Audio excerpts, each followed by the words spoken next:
Absolute Radio's 18. Absolute Radio. Are you just listening to the 18 theme tune throughout this whole interview, Frank, or are you actually going to listen to me? That's what we're going to. That's not that. That's Dad's Army. No, there's a bit when it goes. There's a bit when it goes. Da, da, da, da, da, da, da. That's the standard. Yeah. But there's another bit where they slightly break that middle bit down. They go da da da da da da da da da. They never did that. They did that. No. The bit where the car would go up in the air and then overturn and stuff like that's the bit you're talking about where it did break down, but it wasn't a da-da-da-da. Well, now you have me at something as a disadvantage. I'll tell you for why. Is that in the 80s I was basically drunk for the whole of the 80s. So I don't know that I've ever seen the 18, but I just like the theme tune. I didn't want to say anything, but I'm glad that you brought it up, Frank. Okay, it was on my mind. I couldn't name the characters from the 18, unless it was Jeff Lloyd, Dave Gorman, Mr. Breakfast and Frank Skinner. That's all I could do. I know Mr. T, obviously everybody knows Mr. T. I only know him from your radio show. So, listen, I'm now interviewing you now, Frank. Okay. Because you were, Frank, when you were interviewing me, you were talking about, you were kind of interested in why I would do martial arts. Now, my fascination with you is about stand-up comedy, because it's something that I tried in the early 90s and badly, and did a lot of the new act nights, and it scared the life out of me, but it's something I'm still fascinated by. How important is stand-up to you? Well, I've developed a sort of an interesting relationship with it now, because I've always said that I am a stand-up comedian who does other things. That's my core thing. But I'm not sure I do it often enough now. It's a source of shame for me now. I don't feel that I do stand-up enough. I actually start to worry that I can no longer call myself a stand-up comedian, which makes me a bit ashamed.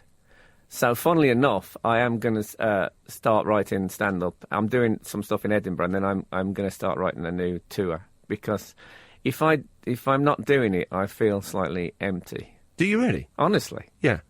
I'm not being disrespectful to other jobs, but for me, that is really what it's all about. I also think if you can do it, you have an obligation to do it, because most people can't.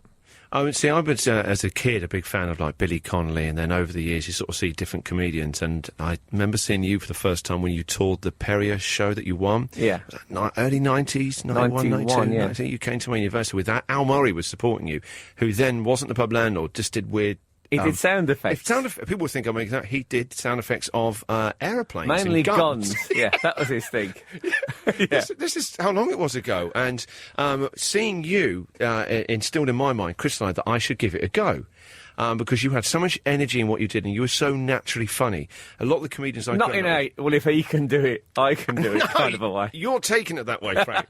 No, it inspired me, so I started doing these new act nights and stuff like that. And I want to know is when you've gone through periods like the last couple of years, up until your recent tour, and the book about going back into that as well, you hadn't done stand-up for quite a long time. How many years was the layoff? It was 10 years of doing... I mean, I'd done bits, little gigs here and there and bits on telly, but I hadn't done a tour. And how does that make you feel? Does it gnaw away at you? Is it something that comes back to you a lot? It makes me feel rubbish, really. It makes me feel slightly cowardly. And I think the reason... People give all sorts of reasons for not doing stand-up. I mean, I was doing loads of telly then, so I had plenty of excuses for not doing stand-up. But there was a time at ITV, I had a sabbatical year written into my contract so that I could do stand-up. And I still didn't do it. So it was cowardice, because I think it's the hardest thing to write. Yeah. Because it has to be lean meat. On a radio show, you can do the odd link and think, well, it didn't quite work. But, there was a... And they haven't paid to see you. If you pay to come and see you now, what's that, £50, £100, £200? No. I think you've got me mixed up with Lady Gaga. Okay. No, it's not. I don't charge that kind of... But they've paid, and so they're like, crikey, because you've... Not only are they paying, they've booked babysitters, and they've It's a night out. Yeah, so I think I was a bit frightened to do it. But I sort of think if I'm not doing stand-up, I almost don't exist. So why did you go back to it? Was it also the financial stuff as well? Well, it was part... I mean, there was several reasons. Well, I mean, I think if you're, as an outsider, you think, well, it's pretty obvious. The telly work dried up. So he thought, yeah, but you must have squirreled enough away. Yeah. You don't drink, and a lot of the other pitfalls that a lot of people waste their money on. You must have looked after your money. I mean, the big contracts with ITV and BBC. Yeah, but I'm not in it for the money. I'm in it for my ego. So I had to do something. But also, I just thought, to be honest, I'd got a little bit bored. I'd lost my mojo a bit, and the last couple of series I'd done, I was giving it my best shot, but I'd stopped going into the edits and stuff like that, and I wasn't as excited about it, and I needed to go back to the well and get the stand-up going again. So that's what I did. But even that tour felt like a warm-up for the next tour, because in my mind there is a stand-up show, which is the best stand-up show I can do. So even despite winning the Perrier years ago, you still feel that, there's this, you've still got the ultimate sort of set is inside of you somewhere. Yeah, I don't know. I mean, unfortunately, I can't hear the words to it, but I know I can hear the rhythms of it, and I know that there is a perfect set to be done. And until I do the perfect set, then I have to keep doing it. Did it feel, was it hard getting back into stand-up? Because obviously in the last 10 years, the landscape's changed. Well, for a start-off, there's loads more comics about now. And do you think that's a good thing? Do you think the quality's still there? Or... It's not a good thing if you're trying to make a comeback. It's a nightmare. What I needed was a wasteland, the comedy wasteland. You're saying China would be good, some sort of... China, but they didn't like my political stuff. Yeah, I can imagine. Yeah. So, no, I really tried to go back into it, not even thinking about, I did this and I did that. It was a bit like starting anew. So I did lots of little clubs and tryout gigs. And to be honest, I liked that part of it better than I liked the tour. Yeah. Because there is nothing more exciting than doing new material and it working. I can imagine. Oh, man. You're at the genesis of the birth of what your art is. Yeah, but also, you write a lot of stuff that doesn't work, so you never know when you go out there. When it works, you think, oh, man, you can hear it, and you think, oh, this is a good bit. I'll be able to use this bit for a long time, and it'll always get laughs, and it'll get better, because I'll embroider it, and it'll grow, and this is something that's got a real chance. And then you do a bit that completely dies, and you think, oh, that's one of these bits. Do you have a golden rule, like, there must be stuff when you're doing new material, because sometimes a joke, I guess, in a room would go not that well, and then another night, it might just go well. There's an energy in a room, I would imagine. Do you have a thing where you go, this joke's really good, I really hang on to this, I still believe in it, and then after the fourth night of maybe not going well, you go, that's it, it's got to go? Well, yeah, I do that occasionally. Usually, if they get nothing, I put a cross on next to them, and that's that. But there are ones that I persevere with, but I don't think I do it for the right reasons. There's ones I just like saying. There was one I really tried to make this work, and I don't know why now, but at the time I had a real affection for it. I said I did a folk festival, and it was so hot, some of the dogs had to loosen their bandanas. And it got nothing. And I did it. I thought, no, I really like that. Maybe they don't know that dogs wear those red gypsy bandanas. And I thought maybe I could introduce that as a casual point earlier in the set and then do the joke later on. But it just didn't. In the end, I had to let it go. And how hard is it to sit down and when you the casual way you said I'm going to go and write a new tour? What does that mean? Are you disciplined where you will literally start writing, a blank piece of paper or on a PC or whatever you do at 9 o'clock in the morning? Yeah, I usually start about 10. I write freehand. For some reason, freehand? What kind of phrase is that? What does that mean? with a biro. The pen drops out the sky. It's called freehand. It's just called freehand, isn't it? I've never heard freehand. I mean, you've never heard that? We're living in the age of the iPhone. Is that like an app, freehand? Is that a slave come round? What does this say about Nottingham Trent University that you've never heard the phrase freehand? I don't know what... a longhand. They still live in a forest and dress in green there. But look, I've never heard that. Does that mean you have someone comes around and you've got free hands, you dictate to them? No. Joke two. What are you suggesting I'd write by amanuensis? Is that what you're saying? I never heard of freehand. OK, well, I write with a pen. Yeah, a quill. Yeah. Not a quill, a biro. So, and it'd be in a notebook, a journal? In a notebook, yeah. And you can sit down and be disciplined enough to do it over a day? And I'll sit down and think, right, what possible topics could there be? And sometimes you just sit there for ages and nothing happens. And then suddenly you'll think of something and maybe you might dash off a dozen gags. I try to write 12 gags a day is the well-balanced way. When you say gags, though, I mean, some of those might be 30 seconds, might be a minute, and when I guess you're doing how long these days do you have to build up to do a tour? Is that an hour and a half's worth of material? Well, it's interesting, because my tours, the last tour I did was about an hour and 45 in total. Yeah. And I always used to do about an hour and a half, hour 40. And then I saw a few comics just lately, and they were really good shows. Yeah. But after about an hour and 10, I thought, that'll do me now. That's enough. I think you're really funny and I've really enjoyed it, but I don't want any more. So it's making me think on my last tour, an hour and a quarter is plenty. Last time I didn't use a support act, but I think next time I will use a support act. I was thinking I might have a competition on the show for a support act. You should definitely do that. People would love to do that. And you'll give an absolute an amateur, not a semi-pro comic or... A complete amateur. You should definitely do that. It'd be a great Come thing on to and do. I was thinking maybe half an hour at the top. Half an hour?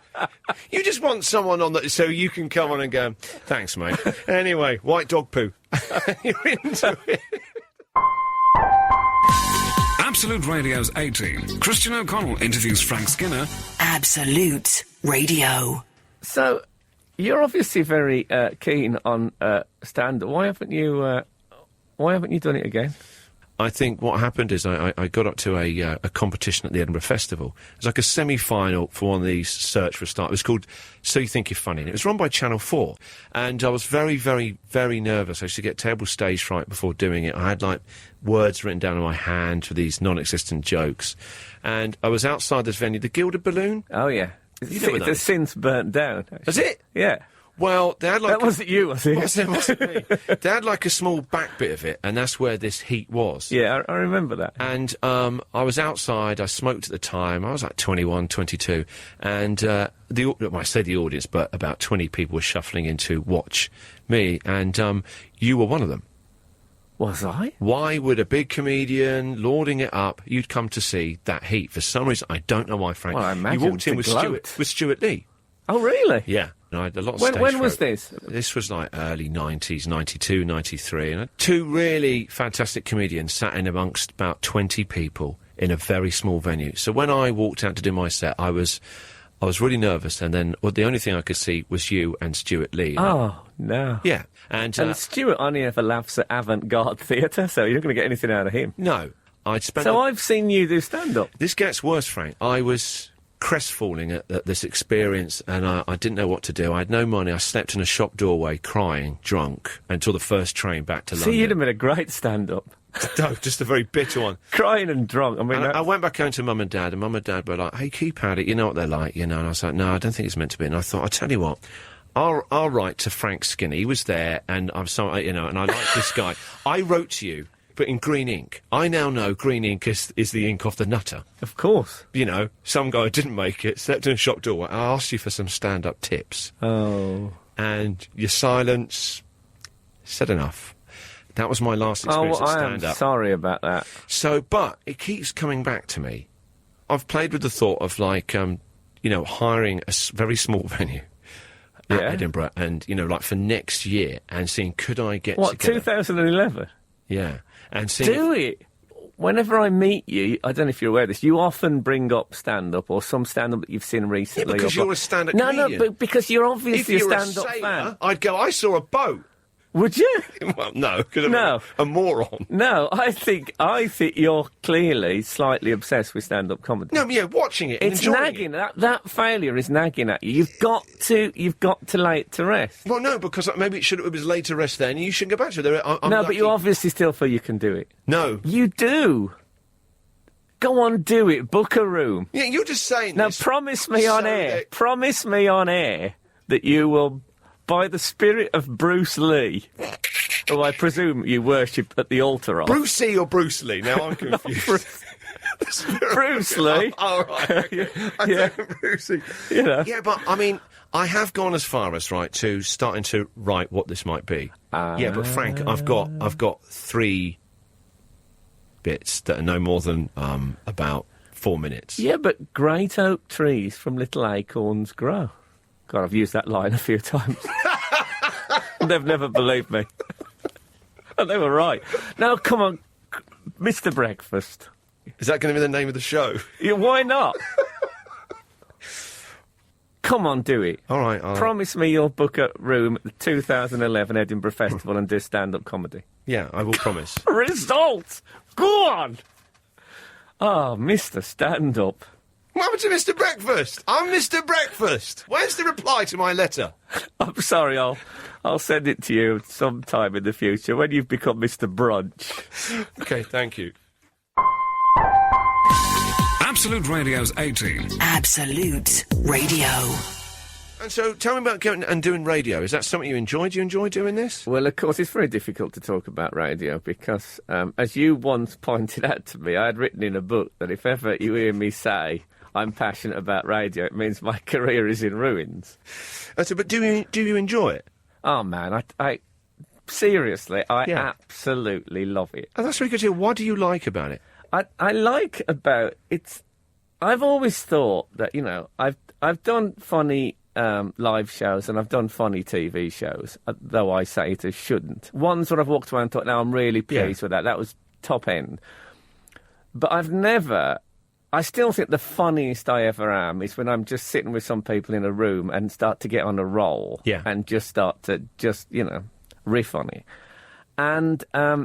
There are moments during stand-up, and even on TV, where you get flavour of that. But radio is the closest thing to that. It's the closest thing to sitting with a couple of mates and just getting on one where you're funny, and it's dropping out of you like windfall fruit. And I don't know anywhere else that I've really had that.